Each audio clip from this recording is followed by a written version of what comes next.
अस्सलाम वालेकुम। Programme pin point में भली कार मां आहियां जो मेज़बान इशफाक अहमद।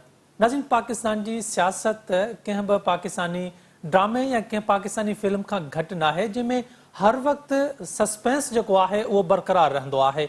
पाकिस्तान जी सियासत हिन वक़्तु हिकु पासे नवाज शरीफ़ ऐं मुस्लिम लीग नून जे चौधारी पई घुमे त ॿिए पासे इलेक्शन कमीशन उहो बि अट्रैक्शन जो मर्कज़ आहे। ॾिठो वञे पाकिस्तान तहरीक इंसाफ़ या उनजे चेयरमैन या उनजा जेके गुम थियल अॻवान आहिनि त उहे बि हिन वक़्तु ताईं पाकिस्तान जो तमामु वॾो मसइलो बणिजी चुका आहिनि। जेको आहे पहिरियां प्रेस कॉन्फ्रेंस थींदी हुई, हाणे फॉर्मेट चेंज कयो वियो आहे। प्रेस कॉन्फ्रेंस खां टॉक शो में जेको आहे उन्हनि खे ऑफर ॾिनी वई आहे। पहिरियां उन्हनि वटि ऑफर का बि न हुई, सिर्फ़ु प्रेस कॉन्फ्रेंस कयो ऐं घर वञो। हाणे कुझु माण्हुनि हुन ते एतिराज़ कयो त न, प्रेस कॉन्फ्रेंस बदनाम घणी थी चुकी आहे। असां प्रेस कॉन्फ्रेंस करण जे बजाए कंहिं हवेली में वञी टॉक शो में वञी पंहिंजी पार्टी खां अलॻि थियण जो ऐलान कंदासीं। पाण इन दिलचस्प पाकिस्तान जी सियासी सूरत हाल ते अॼु ॻाल्हाईंदासीं। इलेक्शन जे हवाले सां बि कुझु ॻाल्हियूं करणियूं आहिनि। नवाज शरीफ़ जी वापसी हिकु वॾो मसइलो आहे ऐं नून लीग जी जेका आहे पॉपुलैरिटी जे हवाले सां बि काफ़ी सवाल अॼु जे प्रोग्राम में पंहिंजे महिमाननि खां पुछंदासीं। प्रोग्राम जो शुरुआत कंदासीं। सीनियर पॉलिटिकल एनालिस्ट इनाम भट्टी साहब मूं सां गॾु मौजूदु आहिनि। इनाम साहब वॾी महिरबानी। इज़हार सुमरो साहब मूं सां गॾु मौजूदु आहिनि। इज़हार साहब अवां जी बि वॾी महिरबानी। सीनियर एंकर पर्सन ऐं तजिया निगार सबीन महमूद साहिबा सां गॾु मौजूदु आहिनि। सबीन महमूद साहिबा, अवां जी बि वॾी महिरबानी। इज़हार साहब, शुरुआत था कयूं नवाज शरीफ़ या नून लीग जी सियासत जे हवाले सां। नवाज शरीफ़ हिकु भेरो ॿीहर पंहिंजी गैर मक़बूलियत जो ख़ौफ़ ॾिसी रिपोर्ट जमा कराई आहे त हू अञा बि मरीज़ आहे, उनजी दिलि जो मसइलो हल न थी सघियो आहे। ऐं उन रिपोर्ट खां पोइ हाणे सवाल उथणु शुरू थी वियो आहे त छा नून लीग सिर्फ़ु नवाज शरीफ़ जे करे अवाम खे फेस करे सघे थी? जेकॾहिं नवाज शरीफ़ पाकिस्तान न आयो त नून लीग जो छा थींदो?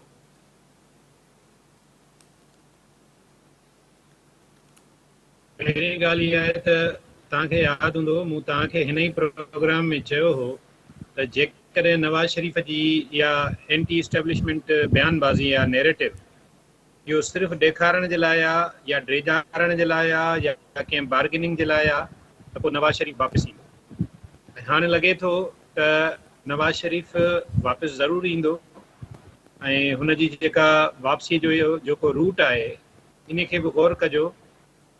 पाकिस्तान जी जेका हिन वक़्तु माशी ऐं सियासी सूरत हाल आहे ऐं ख़िते में सूरत हाल आहे, हुन में पाकिस्तान जे लाइ ॿ मुल्क वॾी अहमियत रखनि था। उहे माज़ी में बि रहिया आहिनि, पर हाणे वधीक उन्हनि जी अहमियत वधी वई आहे।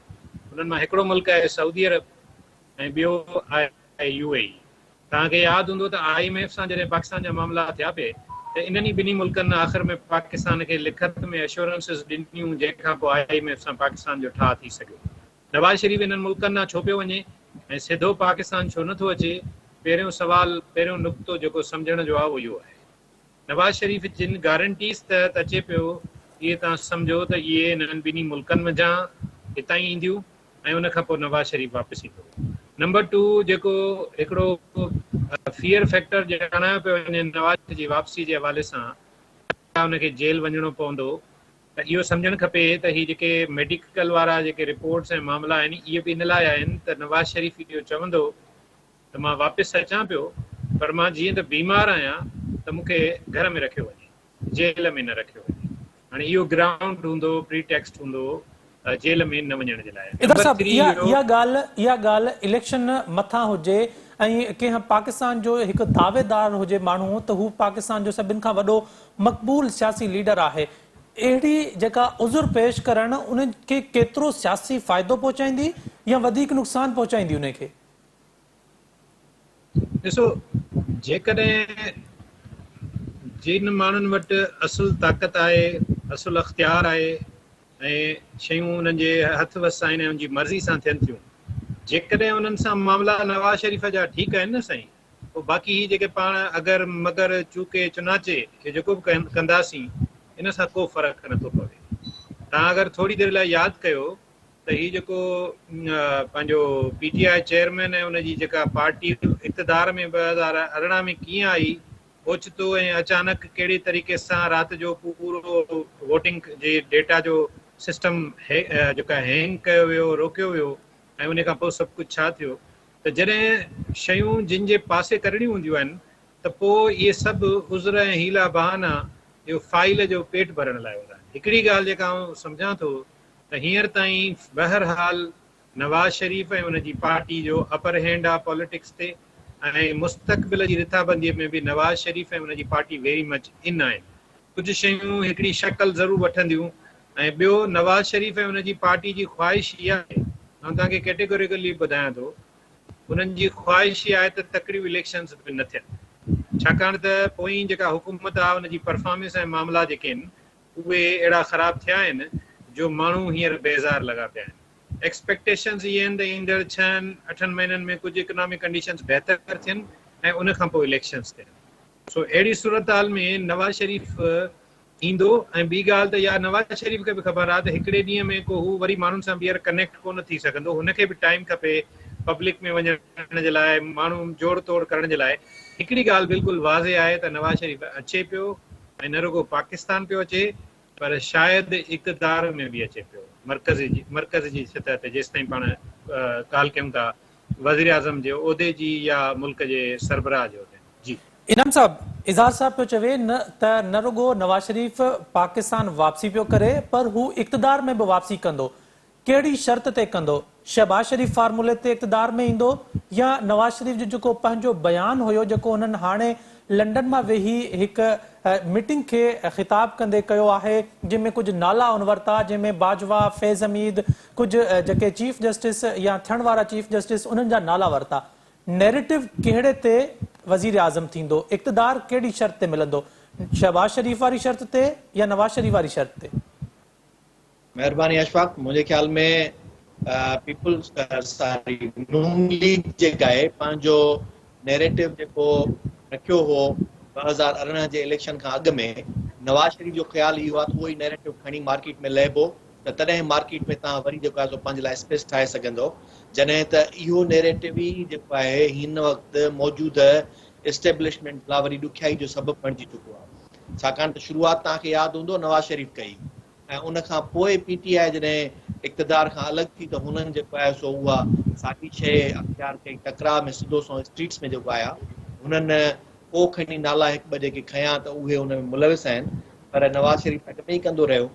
हाणे जॾहिं शहबाज शरीफ़ जेके मामला तइ करे पीडीएम ठाहे इक़्तिदार हासिल कयो, उन खां पोइ ॿीहर जेकॾहिं वापसि उन ई नैरेटिव ते वञणु थी चाहे, मूंखे नथो लॻे त हुनखे स्पेस मिली सघंदो। उहो स्पेस पोइ हू वरी ॿीहर जेको आहे विञाइण वारे पासे वेंदा, ऐं थी सघे थो इहो इन जे लाइ बि चाहींदा हुजनि त इन ई मामले ते थोरो मामिलो इंघे, ऐं जेतिरो मामिलो हुन में इंघंदो त हुन में इलेक्शन परे थींदी, चूंडुनि में जेतिरी देरि थींदी ओतिरो फ़ाइदो हू सम्झनि था त नून लीग पोइ वधीक हासिल करे सघंदी। छाकाणि हिन वक़्तु जेका पंजाब जी सूरत हाल आहे उन में नून लीग वरी पॉपुलर थी करे उभरी अचे, उन लाइ तमामु घणी हुननि खे महिनत खपे। इन सां गॾोगॾु हिकिड़ो जेको ॿियो अहम मामिलो आहे उहो इहो आहे त अञा ताईं नवाज शरीफ़ जे वापसि अचण जा मामलात जेके आहिनि उहे कुझु ॻुझारे जो शिकार आहिनि, जंहिंमें बुनियादी तौर ते आहे वापसि अचण वक़्तु हुनखे जेल में न विधो वेंदो ऐं हुनखे इहो अलाउ कयो वेंदो त इलेक्शन कैंपेन हलाए सघे, उन जे लाइ गारंटियर केरु हूंदो। बावजूदि हिन जे जो केतिरा ई हिते पाकिस्तान मां जेके गारंटियर आहिनि उन्हनि में शहबाज शरीफ़ नंबर 1 आहे, पर उन ते बि हुनजो भाउ एतबार करण लाइ तयारु कोन्हे, पर उनजी हू गारंटी चाहे थो या सऊदी जी या यूए जी।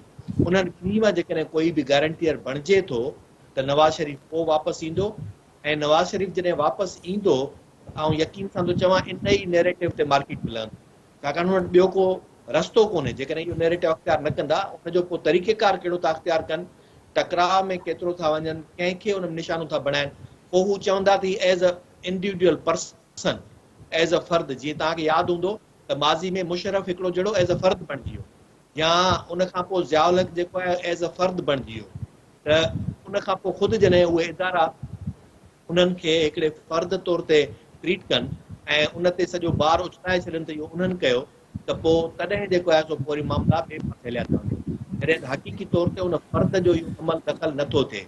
ही जेके बि मामलात हुजनि था उन में इदारा उन्हनि जो पाण में टकराव, इदारनि जे टकराव जे नतीजे में मुल्क जी सॼी ही सियासी सूरत हाल ऐं मुआशी सूरत हाल जेका बणी आहे उहा, इहे सभु जा सभु कंहिं बि फ़र्द जे इनफ़रादी फ़ैसिले जो नतीजो कोन्हनि।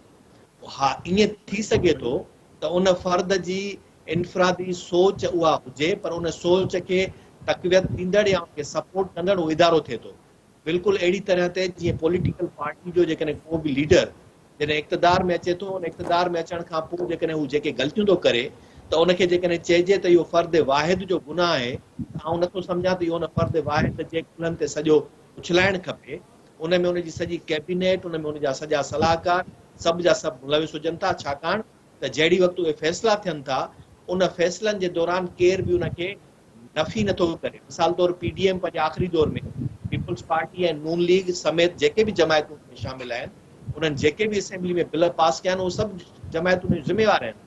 हाणे जेकॾहिं उन में कोई हिकिड़ो उन्हनि जे पार्टी जो अॻुवाण या उनजो मेंबर या सेनेटर या MNA साबिक़ा उहो ॿाहिरि वेही करे चए त इहो उन हिकिड़े फ़र्द जो फ़ैसिलो, त आउं नथो सम्झां त इहो उन हिकिड़े फ़र्द जो फ़ैसिलो आहे। सबीन अहिड़े महमूद ई साहिबा, तरीक़े सां सबीन महमूद साहिबा, जीअं इज़हार साहब या इनाम साहब ॻाल्हि पिया कनि नवाज़ शरीफ़ जी वापसी उनजी सियासत जे हवाले सां, अवां सम्झो था त शहबाज शरीफ़ वारो बयानियो नून लीग खे हिन जेका करंट सिचुएशन आहे उन में वधीक फ़ाइदो पहुचाए सघे थो इलेक्शन में, या अवां सम्झो था त नवाज़ शरीफ़ जेको एग्रेसिव जेका पोज़ीशन इख्तियार करणु चाहे थो, जेका पाकिस्तान में वेही करे मरियम नवाज़ बि उन लाइन खे टो कंदी आहे, त उहा वधीक फ़ाइदेमंद रहंदी नून लीग जे लाइ?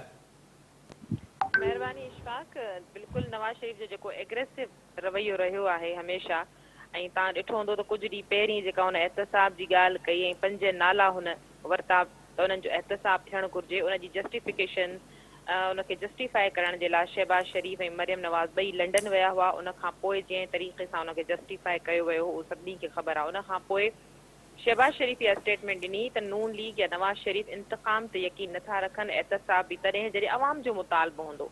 इन मां बिल्कुलु वाज़े थी वियो त इहा जेका पॉलिसी हुई या जेका लॉजिक हुई नवाज़ शरीफ़ जी, एग्रेसिव जेको रिएक्ट हुयो, उहो क़ाबिल क़बूल नाहे।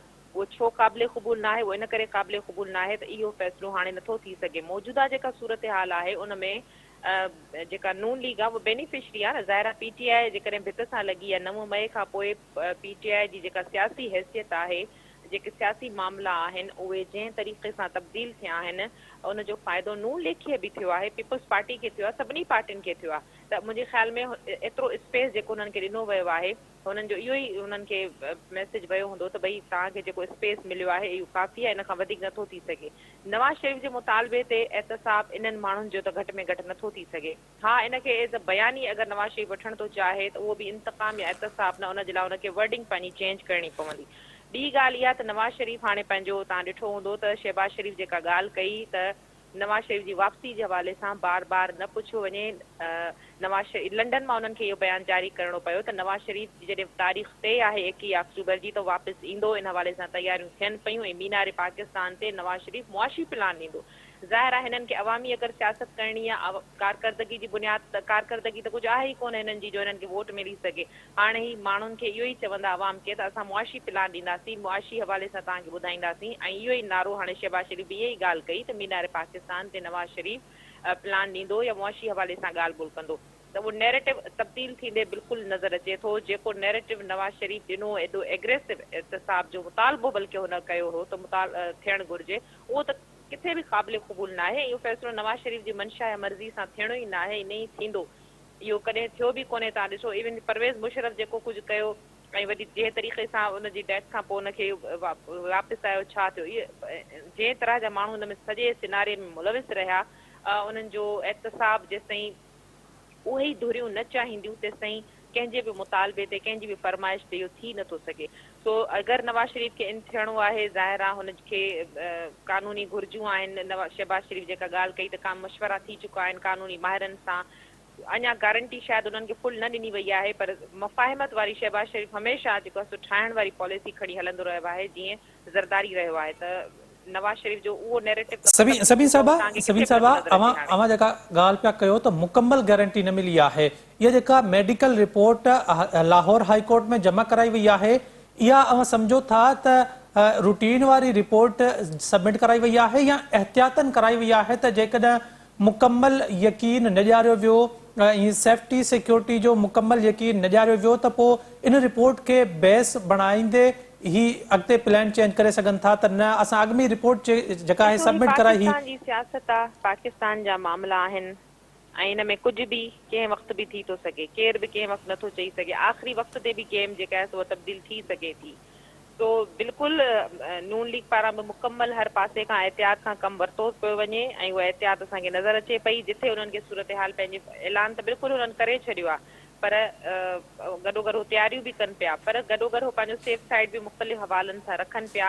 एन वक़्त ताईं जेकॾहिं हुननि खे ग्रीन सिग्नल नथो मिले, हुननि खे काड़ी श्योरिटी गारंटी नथी मिले, कानूनी घुर्जूं जेके आहिनि, नवाज़ शरीफ़ जेल बि वञी थो सघे, हिफ़ाज़ती ज़मानत बि थी सघे ऐं कानून खे फेस बि कंदो, पर इन जो इहो मतिलबु न आहे त नवाज़ शरीफ़ जेल में वञण लाइ थो अचे, सज़ा खाइण लाइ थो अचे। इहे जेसि ताईं मामला फाइनल न थींदा ऐं उन्हनि खे मुकम्मल यकीन न ॾियारो वेंदो, तेसि ताईं नवाज़ शरीफ़ नून लीग पंहिंजा इहे सेफ साइड बिल्कुलु रखंदी।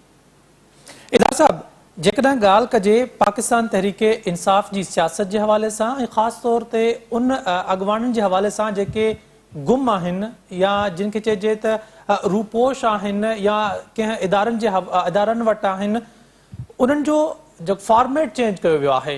प्रेस कॉन्फ्रेंस खां हाणे उन खे प्रोमोट करे टॉक शो में आंदो वियो आहे। ज़ाहिर आहे को अॻवान हूंदो, उनजो लेवल हूंदो न, उन चयो हूंदो त मां प्रेस कॉन्फ्रेंस न कंदुमि छो त प्रेस कॉन्फ्रेंस करणु इहा वॾी इंसल्ट आहे, मूंखे पार्टी छॾणी आहे, पर मां टॉक शो में वञी कंदुमि।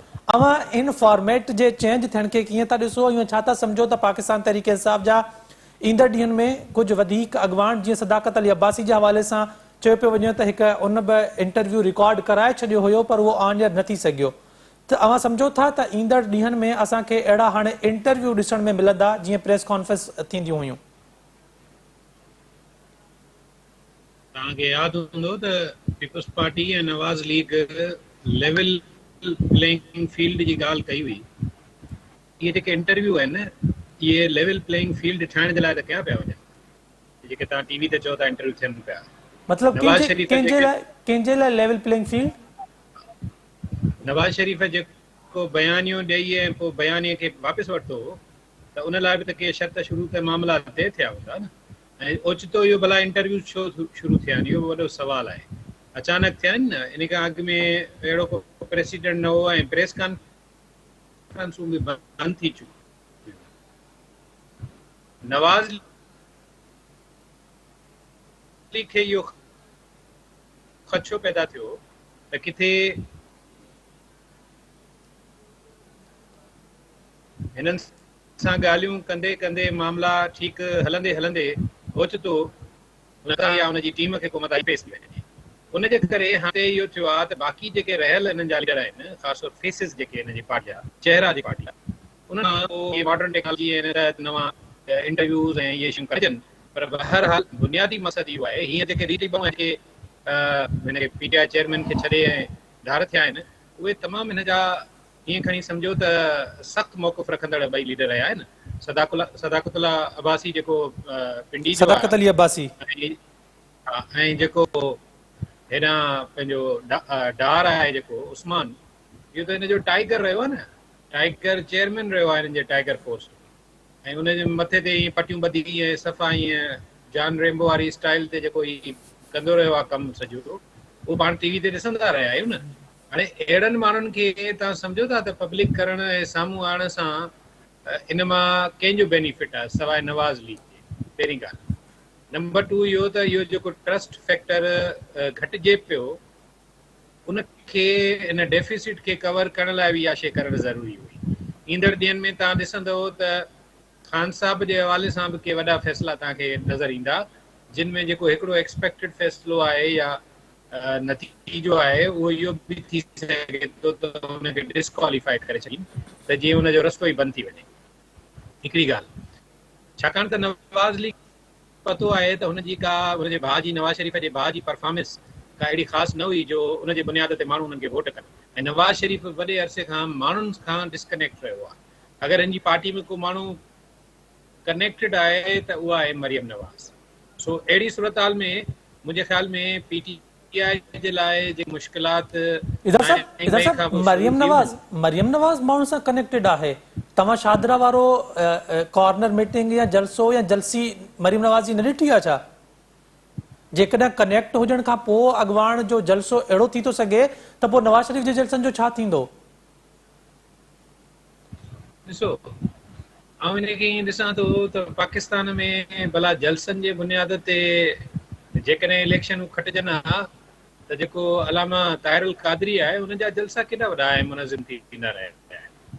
मिसाल त जलसा सिर्फ़ु वाहिद या जमायत इस्लामी जी मिसाल वठो, जलसा हिकिड़ो क्राइटेरिया ज़रूरु आहे, पर हिते जेके पॉलिटिकल मैकेनिज़म आहे सॼो उन में ॿिया वॾा फैक्टर्स आहिनि ऐं उन में आउं तव्हांखे जेको अर्ज़ु पियो करियां त नवाज़ लीग जी ज़ाहिरी ख़्वाहिश हूंदी त जे 2018 में तव्हां हिकिड़ो ॾिसो न त काउंटर नैरेटिव कयो न त 18 में कहिड़ी पार्टीअ खे पासीरो रखियो वियो, उहा नवाज़ लीग हुई, पर त पीटीआई खे स्पेस मिलियो। हाणे हू इहो चवनि था त असांखे उतां शुरू कयो सिलसिले खे ऐं असांखे वापसि असांजो स्पेस ॾियो ऐं हुननि खे जेको तव्हां स्पेस ॾिनो उहो वापसि कयो। हिकिड़ी ॻाल्हि इहो, जेसीं ताईं स्पेस नथो मिले ओसी ताईं ज़ाहिरी पाण बि सम्झूं था त नवाज़ लीग खे हिकिड़ी वाज़े मैंडेट तहत वापसि इक़्तिदार में न ईंदी। हिते इस्टेब्लिशमेंट जी छा प्रायोरिटीज़ आहिनि, उन्हनि जा छा मुस्तक़बिल जे हवाले सां नुक़्ते नज़र आहे, उहो बि अहमियत रखे थो, पर हींअर ताईं जेका सिचुएशन आहे उन में इस्टेब्लिशमेंट जे लाइ पहिरीं चॉइस डेफिनेटली नवाज़ लीग ई हूंदी, पर इन जो इहो मतिलबु न आहे त उहो शहबाज शरीफ़ हूंदो।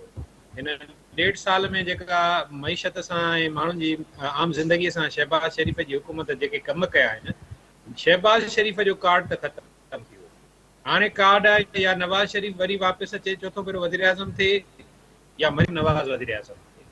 जी इनाम साहब, जेकॾहिं पाकिस्तान तरीक़े इंसाफ़ जे इन्हनि अॻवाननि जे हवाले सां जीअं इज़हार साहब ॻाल्हि कनि पिया, इन्हनि जी ॻाल्हि कजे त ज़ाहिर अवाम त एतिरो बेवकूफ़ न आहे, अवाम सभु ॻाल्हियुनि खे सम्झे पियो, पोइ बि इहे शयूं बंदि न पियूं थियनि या इन्हनि सां शायदि करण वारा इहे सम्झनि था त अवाम में उन माण्हू जे लाइ, उन पार्टी जे लाइ नफ़रत पैदा थींदी। हालांकि नफ़रत पैदा कोन पई थिए, अञा उन मक़सद में हू नाकाम पिया वञनि, वधीक नाकामी पई थिए। त अवां नथा सम्झो त पॉलिटिकल स्पेस ॾेई अवाम खे फ़ैसिलो करणु ॾिनो वञे त हू छा थो चाहे? अशफाक, मुंहिंजे ख्याल में पंजाब जे अंदरि इस्टेब्लिशमेंट खे पहिरियों दफ़ो अहिड़ी सिचुएशन जेका आहे फेस करण जे लाइ मिली आहे जंहिंखे हू सम्झी कोन था सघनि त कीअं कजे। माज़ी में सिंध बलोचिस्तान में त उहो आसानी सां इहो कंदा रहिया आहिनि जो हिते त हिननि लाइ मसइलो ई कोन हो, रुॻो हिकिड़े मक़ामी नंढड़े ऑफिसर जे फ़ोन कॉल ते माण्हू पंहिंजी पार्टी ऐं वफ़ादारी तब्दील करे छॾींदा, या सिर्फ़ु हुननि खे रुॻो इतलाह ॾिनो वेंदो त बाबा हाणे ईंदड़ वक़्त में हुकूमत फ़िलाणी जमायत खे मिलंदी त पोइ चाहे भले परवेज़ मुशर्रफ जी हुकूमत हुजे या उन खां पहिरीं जेके बि हुकूमतूं आयूं आहिनि, वींदे पीपुल्स पार्टी खे बि जॾहिं इक़्तिदार मिलियो त उन वक़्तु हेठि माहौल उहो ठाहे जॾहिं जोड़ियो वियो त देरि ई न लॻी, ख़बर ई न पई त हिकिड़ी राति में उहे सभई पाण ई पाण फिरी विया। पर हीउ पहिरियों दफ़ो आहे जो पंजाब जे अंदरि, ॿियो जाम सादिक अलीअ दौर में तव्हांखे यादि हूंदो सिंध जे अंदरि अहिड़ो मामिलो थियो जंहिंमें थोरियूं तकलीफ़ूं कुझु माण्हुनि खे ॾिसणियूं पियूं, त जंहिंमें ज़बरदस्ती या ज़ोरी कंहिंखे खणी ऐं पोइ हुन खां पार्टी मटाइण या पार्टी जी हुन तां इस्तीफ़ा ॾियण वारा मामला थिया, पर उहे एतिरा वॾी सतह ते न हुया जंहिं ते अवामी रद्द अमल अचे न ई को हू हिकिड़ी उनजी वॾी जमायत जे पुठियां पियल हुयो त हुनखे को ख़तमु करिणो आहे जो उहा थिए ख़तमु, फर्दनि जे तौर ते जहिड़ो की थियो पए। पर हींअर जेका पंजाब जे अंदरि सूरत हाल आहे उन में ही जेके तजुर्बा कनि पिया हू सोचनि था त कंहिं बि तरीक़े सां पीटीआई खे कार्नर कयूं ऐं उनजी जेका सघ आहे उहा टोड़ियूं। उन में हिकिड़ो वॾे में वॾो मसइलो इहो पियो अचे त सॼे पंजाब जे अंदरि जेको बि कैंडिडेट जे लाइ पीटीआई वटि नालो हुयो या हिन वक़्तु बि नालो आहे, हू उन सभिनी ते कमु करे रहिया आहिनि। हिकिड़ा त उहे चंद इलेक्टेबल्स हुया जेके हिकिड़े ई धक में उहे हेॾे होॾे थी विया, पर अञा हिकिड़ो वॾो अंग आहे जंहिंजो तक़रीबन कोई सम्झो त टोटल उन जे कैंडिडेट जो 60-70% अञा अहिड़ो बीठो आहे जेको पंहिंजे उन तां मिस थियण लाइ तयारु न आहे। माना जंहिं पेर ते हू बीठो आहे उन ते ई बीठो आहे, हू उनखे जेतिरी ताणी तब्दील नथा कनि तेसि ताणी इहे सभु ड्रामा कंदा रहंदा। हींअर जेको नओं प्रोसीजर एडॉप्ट कयो अथऊं त बजाए प्रेस कॉन्फ्रेंस जे हुननि खे थोरो रेस्पेक्ट या जेको आहे सो मैनरफुल वे सां हुननि खे पंहिंजी इजाज़त ॾियो त किथे वञी करे को ऐलान कनि, त हू सम्झंदा आहिनि असां शायदि हुन माण्हूअ जी पंहिंजी इज़त ऐं शान बि रहिजी ईंदो ऐं मुमकिन आहे सुभाणे उहो ॿीहर जेॾी महिल इलेक्शन में वञे त चूंडुनि जे दौरान हू इहो चई सघे त बाबा आउं पंहिंजे शान सलामत आहे ऐं ईमान बि सलामत आहे, उन ते बीठो आहियां। बाक़ी पार्टी का एॾी वॾी ॻाल्हि कोन्हे, हींअर आज़ाद उम्मीदवार आहियां, पोइ वरी जेको आहे सो अॻिते बि कंहिं बि पार्टी खे जॉइन करे सघे थो। ही उहे अहिड़े क़िस्म जा इनाम साहब पार्टी छॾण जे लाइ जंहिं टॉक शो जो या जंहिं प्रोग्राम जो जेको इंतखाब कंदो उम्मीदवार या अॻवान जेको PTI जो आहे, उन जे लाइ ज़रूरी आहे त एंकर वटि का वॾी हवेली हुजे, उन में वञी ख़िताब कंदो, छो त मान मर्तबो उन जो शान जेको आहे उहो बरक़रार रहण कंहिं हवेली में मुमकिन थी सघे थो। शान सलामत रहनी है, ये शान सलामत रहनी है न। वो शान जेका आहे न, हाणे पंजाब जे अंदरि इहो थी वियो आहे, उहा हवेली में शान रहंदी ईंदी। ऐं शुक्र कयो अञा ॿिए हंधि किथे जेको जेके महल सड़ी विया उन्हनि हंधनि ते कोन थी थिए, जो अञा उते थोरो मसइलो आहे। त अवाम वटि जेको आहे थोरो पंहिंजी रेस्पेक्ट वठणु चाहिनि था। पर मसइलो अशफाक वॾो इहो आहे त इन सां बि मामला हल कोन था थियनि। जीअं इज़हार चयो न त माण्हू अॼुकल्ह जेको आहे सो सभिनी शयुनि खे सम्झनि था, या तव्हां बि जीअं चयो त माण्हू एॾा बेवकूफ़ कोन्हनि सम्झंदा हुजनि, त यकीनी तौर ते पंजाब जो माण्हू पहिरियों दफ़ो ई त उन सम्झो आहे। अॻे माज़ी में पंजाब जे माण्हुनि कॾहिं सम्झो ई कोन पए त हिते हुकूमतूं कीअं ठहंदियूं आहिनि, कीअं ठहंदियूं आहिनि, केरु ठाहींदा आहिनि, केरु ड्राईंदा आहिनि। अॻे हुननि इहो सम्झो ई कोन पए। ॿियो अॻे हुननि इहो बि कोन पिए सम्झो त को ज़ोर ज़बरदस्ती ॾाढ जबुर जे ज़रिए बि के इहे सभु मामला थींदा आहिनि। उन्हनि खे लॻंदो त माण्हू पाण ई पाण सियासत जे अमल में कॾहिं कंहिंसां कॾहिं कंहिंजी झोली में आहिनि, कॾहिं कंहिंजी झोली में आहिनि। पर हाणे हुननि खे ख़बर पई आहे त इहो झोली में पंहिंजी ख़ुशी सां केरु नथो वेहे। केरु खटमिठड़े जे लालच ते वेहे थो, केरु डंडे जे ज़ोर ते वेहे थो। उहो ईअं केरु बि नथो वेहे। तो कंहिंखे टॉफी थी खपे, कंहिंखे टॉफी थी खपे, कंहिंखे जेको आहे लठ थी खपे। त इहे सभु जेके आहिनि पंजाब जे अंदरि अञा मामिलो सिधो कोन थो थिए अशफाक। इन सां अञा वधीक अवाम जे अंदरि ख़ासि करे मुंहिंजो जेतिरे ताईं अंदाज़ो आहे त पब्लिक जे अंदरि इन्हनि शयुनि ते अञा वधीक खिल ऐं मज़ाक थी बणिजे, ऐं हू अञा वधीक उहो जेको माण्हू ज़हन ठाहे थो त उनखे अॻिते छा करिणो आहे, त मुंहिंजे ख़्याल में चूंडुनि जे दौरान अञा वधीक अहिड़ा नतीजा नज़र ईंदा त छा थो थिए। जी सबिन मेमण साहिबा, इहो ॿुधाइजो त जीअं पाकिस्तान तहरीक इंसाफ़ जी सियासत जे हवाले सां ॻाल्हि पिया कयूं, त जीअं उस्मान डार पंहिंजे इंटरव्यू में इहा ॻाल्हि कई त असांखे चेयरमैन PTI तरफ़ां मुख़्तलिफ़ मीटिंग्स में असांखे हिदायतूं हुयूं त जेकॾहिं गिरफ़्तारी थी त हिननि जाइनि ते हमला करणा आहिनि। उन खां पोइ असां मुख़्तलिफ़ जेके रूपोश अॻवान आहिनि उन्हनि जा वीडियो पैगाम ॾिठा आहिनि। कुझु अॻवान हथ में क़ुर खणी था चवनि त असां हल्फन इहा ॻाल्हि था कयूं त चेयरमैन PTI अहिड़ी का बि ॻाल्हि न कई आहे। अहिड़ी सूरत हाल में जॾहिं असांखे ख़बर आहे त पार्टी छॾण वारा कंहिं प्रेशर में बयान पिया ॾियनि, उन्हनि जे बयान जी अहमियत त असांजे आवाम जे साम्हूं नज़र में न हूंदी। जेके क़ुर खणी ॻाल्हि पिया कनि उन्हनि जी ज़ाहिरा ॻाल्हि जी हिकु अहमियत आहे। अहिड़ी सूरत हाल में अवां नथा सम्झो त इहो फार्मूलो बि हींअर मुकम्मल तौरु जेको आहे उहो अवाम में गैर मक़बूल थी चुको आहे, पार्टी छॾाइण वारो उहो टॉक शो में हुजे या प्रेस कॉन्फ्रेंस में। इशफाक, PTI सरबराह जो जंहिं तरह जो एटीट्यूड रहियो हो हुकूमत खां अॻु में, हुकूमत में हूंदे ऐं उन खां पोइ बाद में थोरे अदालतनि में हाज़िरी वक़्तु, त उन मां नथो इहो किथे बि लॻे त इहो को प्री प्लान न हो या इन में PTI सरबराह जी का इन्वॉल्वमेंट न हूंदी। जेको साइफ़र वारो मामिलो या जंहिं तरह जो जेके बि शयूं साम्हूं थियूं, इहा केरु थो इहो प्रूव करे सघे त जेको क़ुर हथ में खणी करे ॻाल्हियूं करे थो उहो सही आहे, या जेको क़ुर हथ में नथो खणे उहो ग़लति हूंदो या उहो सही आहे। हे त बहरहाल इन हवाले सां त नथो चई सघिजे। ऑन एयर किथां बि थिए थी, पिक्चर त साॻी आहे न, फिल्म त साॻी आहे, उहा तब्दील कोन थी थिए। ज़ाहिर आहे जिन ठाहियो हो PTI खे, PTI सरबराह खे जेके शयूं प्लेट में रखी करे जिन ॾिनियूं हुयूं उन्हनि लाइ हाणे उन्हनि खे ठाहिण त तमामु घणो उन्हनि खे सवलो लॻो, पर हाणे उन्हनि जे लाइ ड्राइण हुननि जी ॻिची में पइजी वियो आहे। इहो सभु कुझु एॾो साफ़ कोन्हे, एॾो आसान कोन्हे। पंजाब हुननि खे क्लियर करे ॾियणो आहे।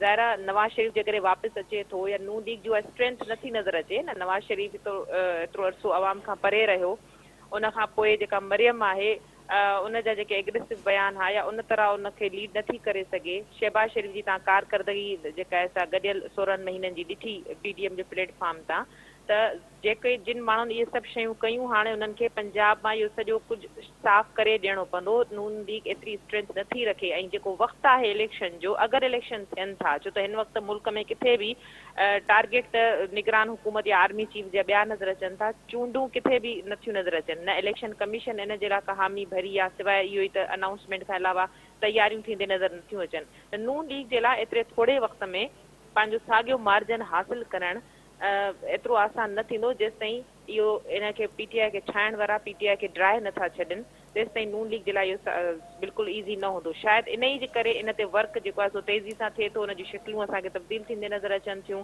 ऐं पोइ नवाज़ शरीफ़ ज़ाहिर आहे एतिरी त गारंटी घुरंदो त बाक़ी कमु अची असां पाण कंदासीं। हीउ जेको तव्हां कयो हुनखे तव्हां ड्राए त ॾियो त असांखे पंहिंजो स्पेस मिली सघे, जेको स्पेस ख़ाली थींदो उते असां बीही सघूं, उते माण्हुनि खे मोटिवेट करे सघूं।